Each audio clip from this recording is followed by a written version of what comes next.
and after that we'll go and start with the tutorial for this chapter. So as we have discussed many things in relation to the mechanical design, especially considering the sag and tension of a transmission line conductor suspended between two adjacent towers.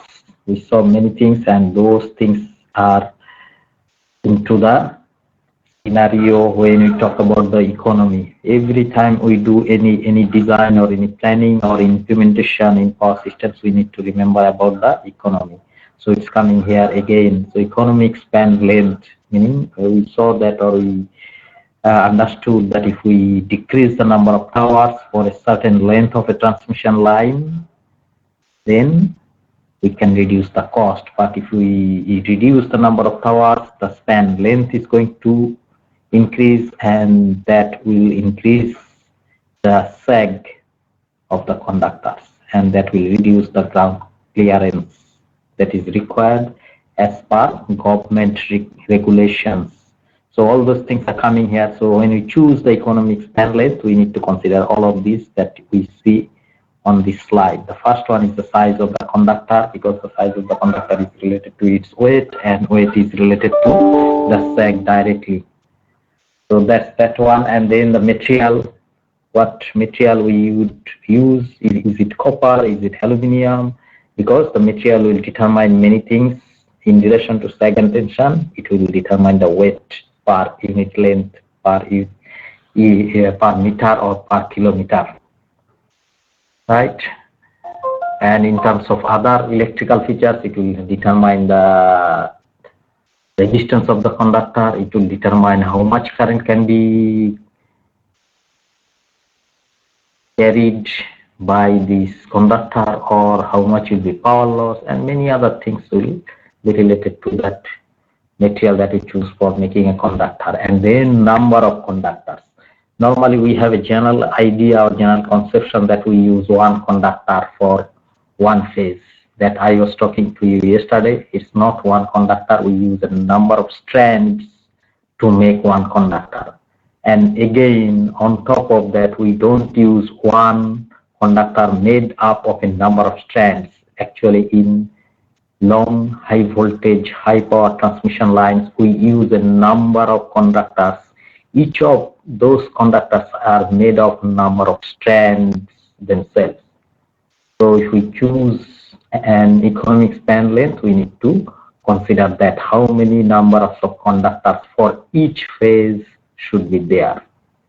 I'll show you that one, that example in the next chapter, introduction. So number of conductors is also a very important one. And then factor of safety, like we mentioned, high factor of safety. Then I'm signing that one soon. If we choose high factor of safety, what will happen? It will be safe in terms of operation, in terms of sag and everything related to it. However, it will cause a lot of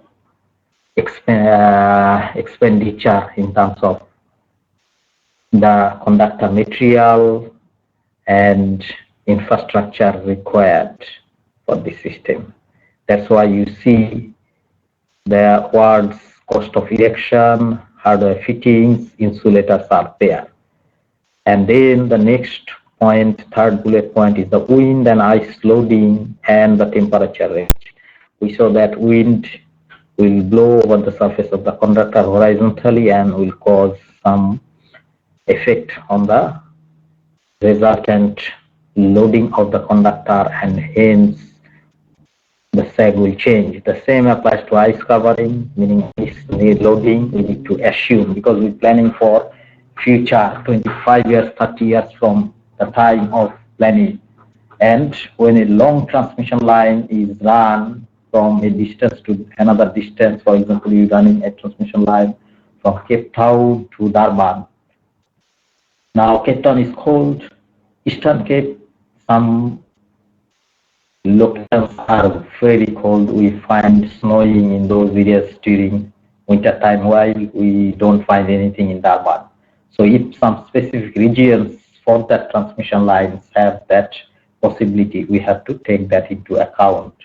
and also the temperature range, meaning the minimum temperature and maximum temperature for those areas. And we sometimes need to consult the weather parameters for this purpose as well. Historical data, we can take historical data from South African Weather Service for last 25 or 35 years to future 25 or 35 years. And then the next bullet point is the conductor clearance to ground, meaning we're talking about the lowest point of the conductor and the ground clearance between them. That is very, very important. We cannot install anything, even if we have the cheapest one, the best one. Everyone has given clearance. Government is not going to give clearance until or unless we show them that our design has this 100% clearance to ground. That depends on place to place and type of transmission towers, transmission line operating voltage, and all those. And then the cost of erection of towers, how much we are spending in terms of construction of those towers and erecting them, including the hardware fittings and insulators. So all these are very important. We cannot just deny one thing or the other. We cannot just say this is the most important thing, the other one is not that important, because everything will be impacting on the economy at the end of the day, and that will come to the consumer. As I said from day one, and we'll repeat many, many times whole life, that it's a business at the end of the day, and it's a service that we provide to the consumers pay. So the cost of electricity will increase, and that makes life difficult for everyone. So that is this chapter. After this slide, there are some notes that are not on the slide, but it is on the notes that I have on the Moodle. You can check them. That is for your reference for something more to learn. If you have any question, you can ask. Otherwise, I will load the tutorial now and do some tutorials. Is that okay?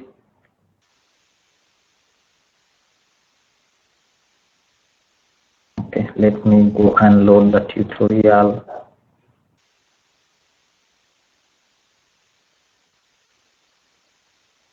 So this is the first one. As you can see here, it's talking about the transmission line. The span is given, which is 200 meters. The towers are on level support, meaning the land is plain, and the line conductor has a sag of 1.45 meter. The conductor used for the transmission line weighs 0.8 kgf. That F is for reminding me to that point that it's a force kgf per meter, and it has an ice covering of 5 millimeter thickness, and we have is given down there, which is the conductor diameter of 15 millimeter, a factor of safety of 2. It doesn't have any unit, and weight density of ice, which is it's not 91.35, it's wrongly typed, it's 913.45. Let me write it down here. It's 913.5, not 91.35. I'll correct this one. So you read this one. I'll give you 2 minutes, then I'll come back.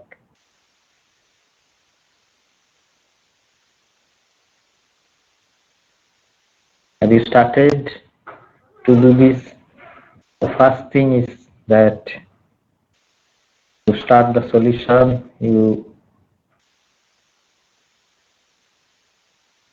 consider that force working tension in the conductor is P kgf. That is the working tension, not the ultimate tension. Ultimate tension is the maximum one, and working tension is the maximum or the ultimate tension divided by the factor of safety. In this case, factor of safety is given as 2, right? So what we could do in the next step is the weight of ice per meter length. What's the formula for that one? Pi times T, then D plus T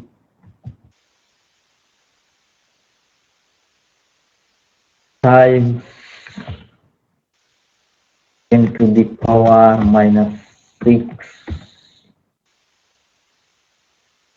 times the density, which is 913.4. Now the reason why I'm putting minus 6 is that I can put the diameter of the conductor D and the thickness T of ice covering in millimeters. That is in the problem, the diameter and the thickness, the diameter of conductor and the thickness of ice covering are in millimeters. So I can insert them directly in millimeter. I don't need to convert. If you convert them in meter, then you don't need that 10 to the power minus 6. And ice density is 913.5 kg per meter cube. So it's in meter. You can imagine. So meter, millimeter, that gives that 10 to the power minus 6. You would need it, you might not need it. So you can calculate this value and tell me what's the answer. Yes, 0.2869 is equal to 0.2869 kg F per meter is already written there in the text. So what was happening, D was given 15 millimeter and P was already given 5 millimeter. From that you should 2869. Everyone got that value?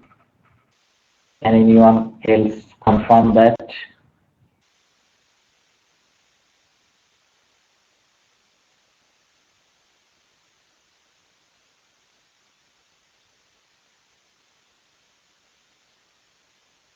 What is that 2.86 into the power minus 7? That's not right.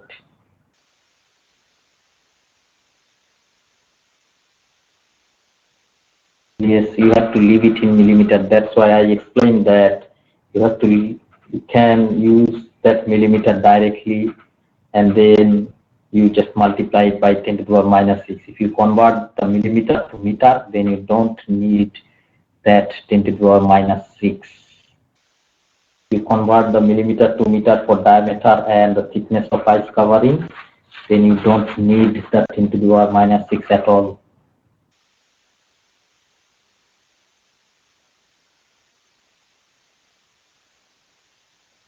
Everyone has the correct answer, 0.2869.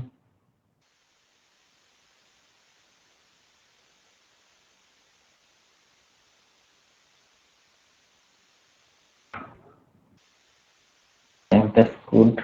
Now the next step is to calculate the resultant loading on the conductor. Now for that, what are the loads that are there on the conductor? It's the weight of the conductor itself and the ice loading.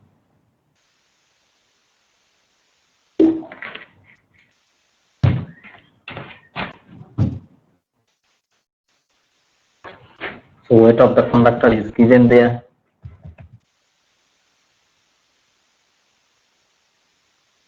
W only, or you can write WC. This previous one you could write WI, capital W, small I. This one you could write the capital W, and the weight of conductor is 0.8 kgf per meter run. So weight of conductor is given. So the resultant weight, there is no wind in this case. there is no wind pressure acting on the conductor surface in this case. So we come to the resultant loading on the conductor. So resultant loading will be WR, which is having two components, conductor weight and the ice loading. Both are acting vertically downwards, so we can add them directly. So WC plus WI.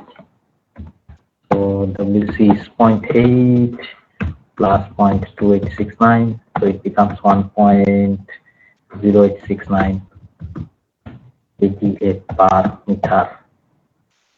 That's the resultant loading on the conductor, and from there we can calculate the sag. And calculate the sag is what? WR times L squared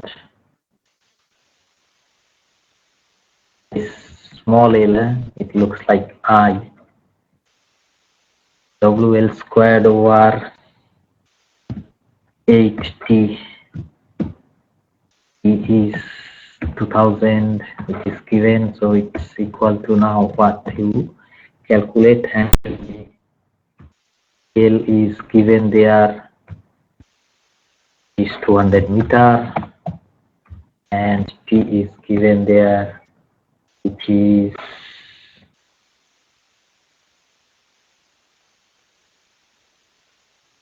not known, don't know. And sag was given in the problem, which is 1.45.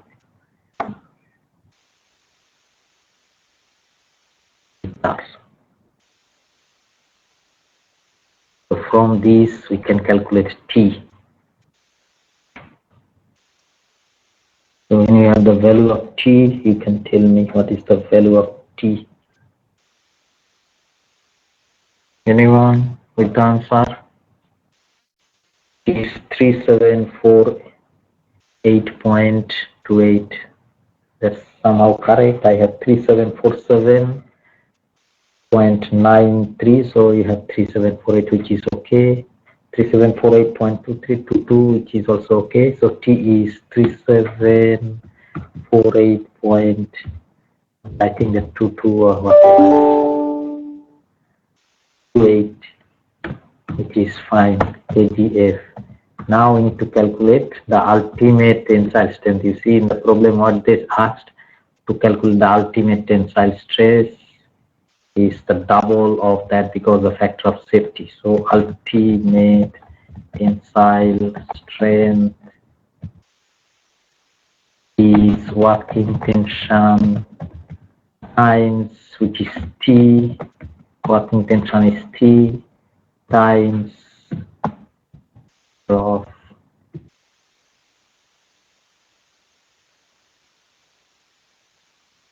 safety, which is equal to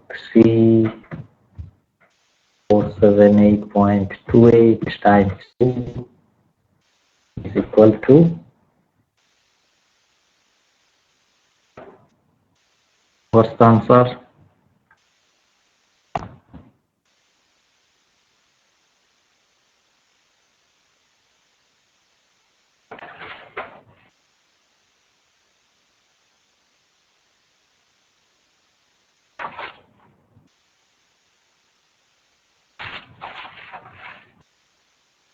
Yes, that's the answer, 7496, just multiplying by 2.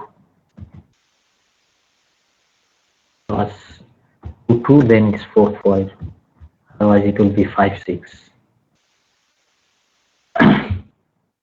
But okay, everyone completed the writing, please confirm so that I can go to the next slide, because if I go to the next slide, it is not going to be stored like this.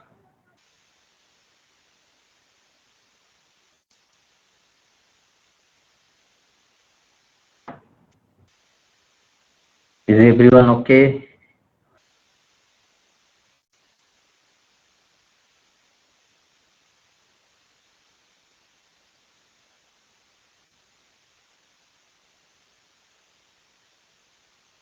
Okay, let's go to the next slide, next tutorial.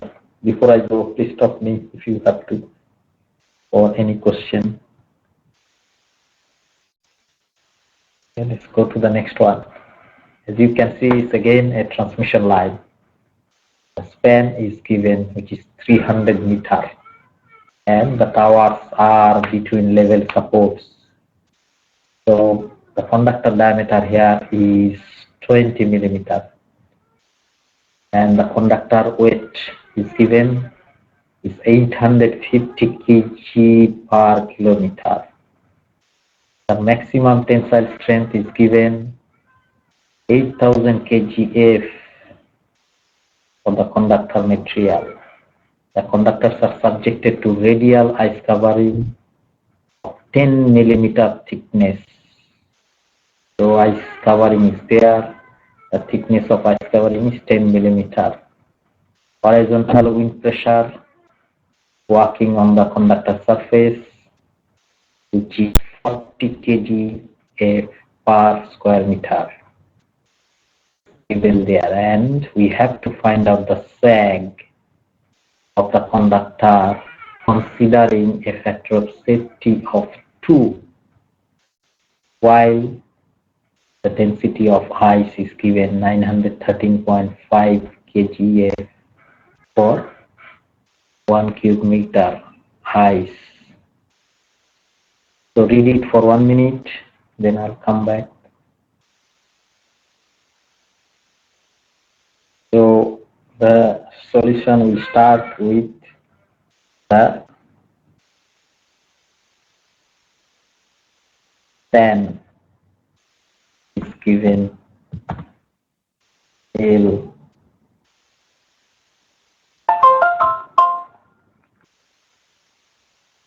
300 meters.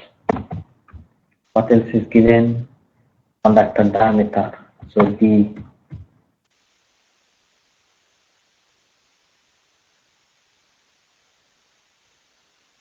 given 20 millimeter.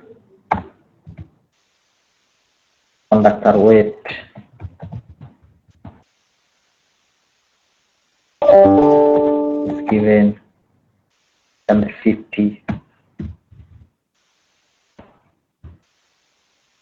kgf per meter. So we take it to kgf per meter. Was 850 kg per kilometer. We take it to kgf per meter run per unit length, which is meter. So maximum tensile strength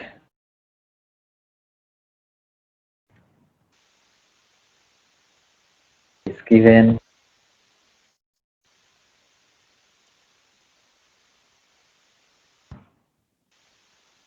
8,000 kgf. Factor of safety is given as 2. Not showing the factor of safety. Yeah, it doesn't contain all.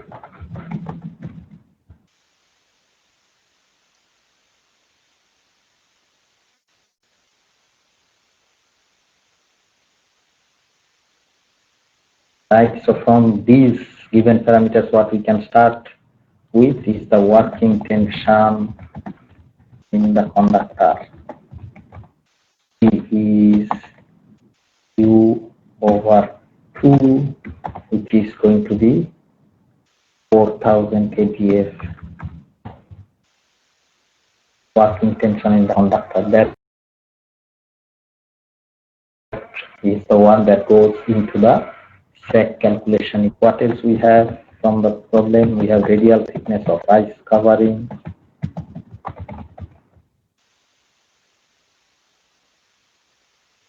T is 10 millimeter. So from there we can calculate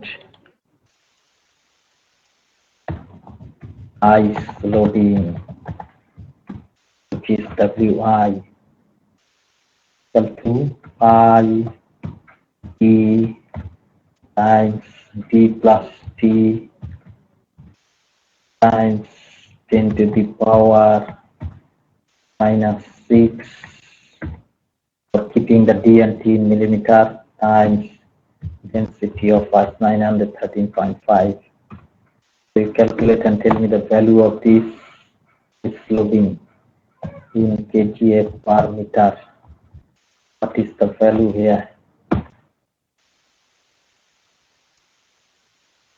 Yes, 0.861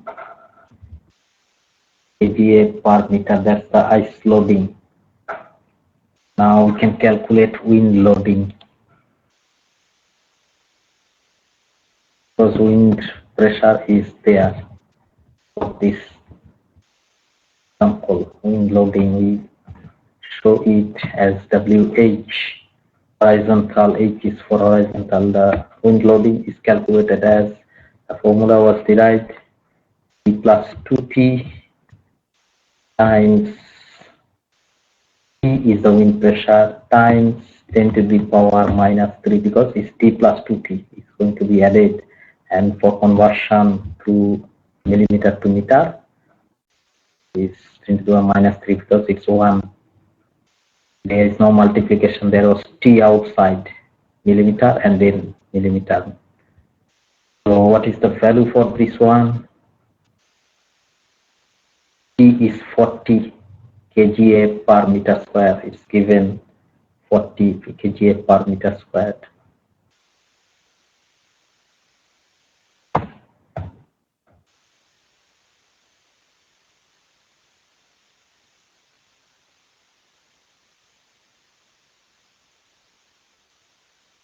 So it's 1.6 kgf per meter for wind loading. Also, when we have wind loading, we can go calculate the resultant loading.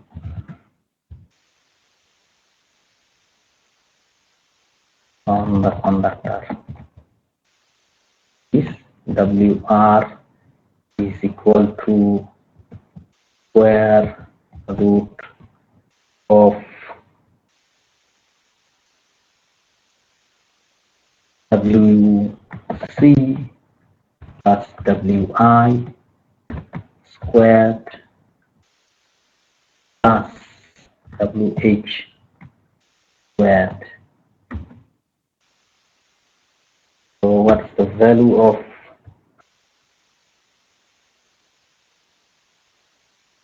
this resultant loading on the conductor?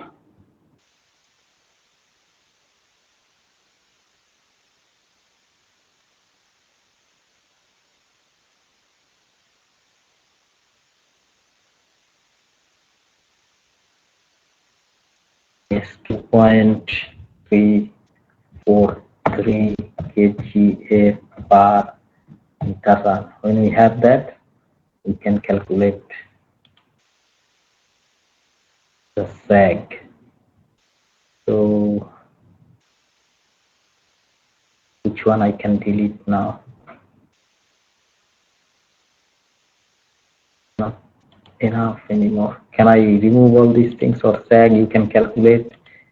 Sag delta is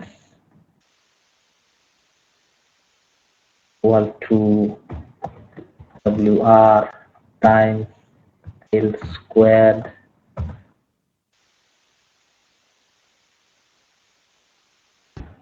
over 8P. All the values are known now.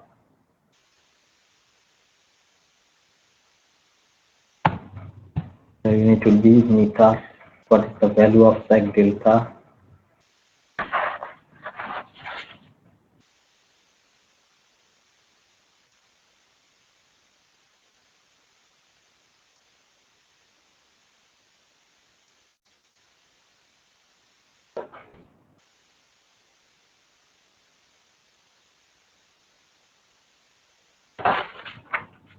Is 6.588. Has everyone got this value? Anyone else?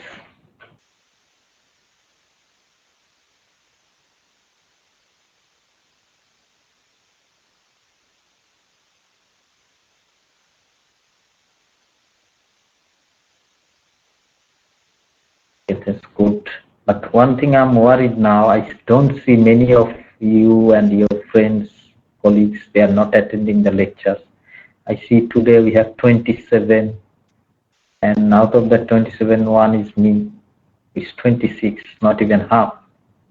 So where are they?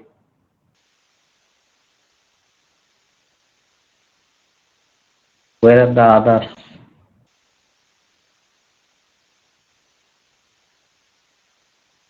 Anyone? Do you know where are they?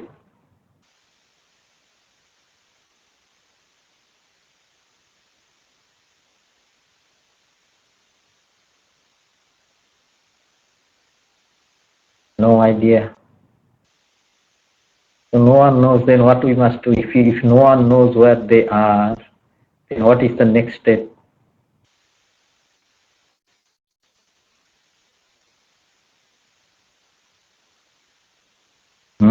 To find them out, we have to find them out.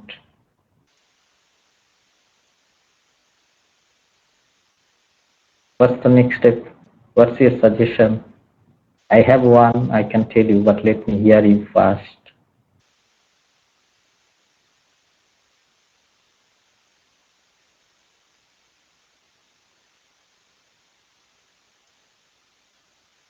Any suggestion? Email them. Okay. Any other suggestion?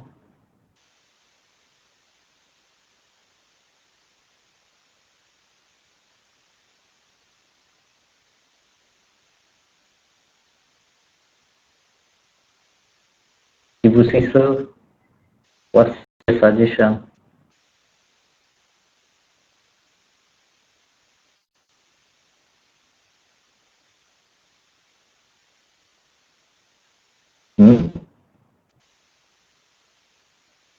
They must come and attend these lectures. Maybe it's boring, but thing is that we will understand it at some other point of time. Okay, my suggestion was, I was thinking of going to Kumbulekaya to find them out and bring them on television. How is that?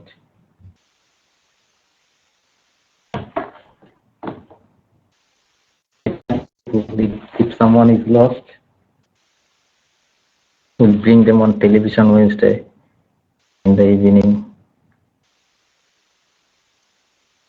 What do you think about that? That we report to Kumbulekaya that we have so many people lost somewhere, we don't know where they are. Okay, I keep it to this point. I will email them on a serious note that everyone must attend. And it's especially this power system module, I mentioned that it's related to everything in electrical engineering. There is nothing left out. I'm going to email you. Many of you have done or requested me for some backing work I gave you, and it's not coming to the standard. The reason is that the standard needs to improve. It's not just that we write something or we do something, it should be acceptable, it's fine, it's okay, no, there is nothing wrong. It's not like that. We need to improve our standard. I have one got from this fourth year student, and we submitted it for a very high level journal paper. I'm going to email that one for you to check, read it. When you have 10 hours of time for reading that journal paper, it needs 10 hours to read that and check how it is written, and I want that standard. So that is why it's important to attend all these things, because everything will be accumulated, small things. I give this example all the time, that how many people we have in South Africa this time in 2020. How many? What is the population of South Africa now? Anyone answer? What's the population of South Africa now? 58 million. Goodness me. Approx. That's fine. Now, do you agree that many of us throw away 1 cent, and we find them while we are walking on the street, on the roads? We find 1 cent thrown away by many people. Did you see it any time while walking or passing by? 1 cent, 1 cent here and there? Did you see them? You saw them. That's good. Now imagine 58 million people. If each of us throw away 1 cent, only 1 cent coin, how much it will be?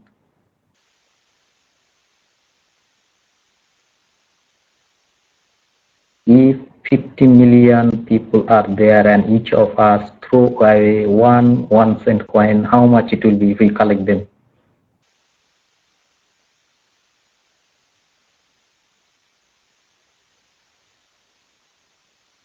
How much?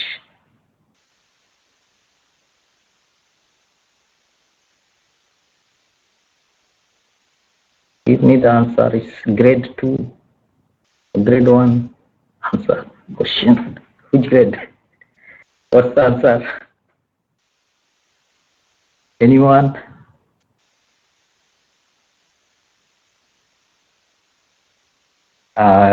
You can't take 3 minutes to answer this. How much it will be? 1 cent by each. Throwing away 1 cent by 58 million people. How much it will be?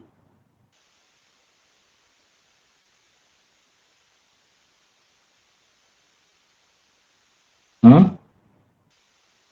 500,000. Where is that 8 missing? So it's 580,000 rand. Will anyone throw away that amount? Is there anyone in any country who will throw away that 580,000, whatever the currency is, doesn't matter, dollar or rand or Swiss franc? No one will throw away that. So you can imagine if you ignore something very small that you throw away without even thinking for a second, but if you collect them together, how much it becomes. So that's how it works in our real life, in our every activities that we are involved in from day to day, in our work, at homes, everywhere. So keep that in mind all the time. So thank you very much. We'll have the test next week on Monday. Can you confirm that? Is the test on Monday? Okay, for Monday, the test, the scope of the test, did these 2 tutorials of sag and tension calculation, and what we did for Kelvin's economy law, all the theories, meaning all the notes and all this tutorial that we covered. We will do more tutorial on sag and tension, but I keep the scope for sag and tension up to these 2 tutorials. Is that okay? Okay, that's good. Now the test will be online on the Moodle. It is already set up. The questions will open when it is 10:30. And you will have to submit by the time will be written there is 12 o'clock or 10 past 12 or 5 past 12. I will give you 5 minutes extra to submit. What you will have to do, you will have to answer on your book, then convert that into a PDF file and submit that PDF file onto that one. Once the time is over, it will not allow you to submit anymore. So you must make sure that you are following that time all the way. But you will have enough time. I used to give time that is enough for writing a test and also examination. So it's not that it will be very time limited one. It will be very relaxed one, but make sure that you don't fail to submit on time, because the submission will close there automatically. 5 minutes is extra time. I'll give 10 minutes then, but not more than that. I'll give 10 minutes. Thank you. So keep well and prepare for the test on Monday. Then we'll meet on Tuesday in the morning. Thank you very much.